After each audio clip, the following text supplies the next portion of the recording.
Heavenly Father, we come before you today, reflecting on the profound words of 1 Corinthians 13:4-7. Love is patient, love is kind. It does not envy, it does not boast, it is not proud. It does not dishonor others. It is not self-seeking, it is not easily angered. It keeps no record of wrongs. Love does not delight in evil, but rejoices with the truth. It always protects, always trusts, always hopes, always perseveres. But, Lord, we pray that you would instill these qualities of true love within our hearts.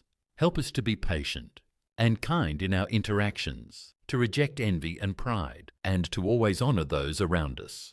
May we seek not our own desires, but the well-being of others, be slow to anger and quick to forgive. Let our joy be found in truth, and may we always protect, trust, hope, and persevere in love, just as your love is for us.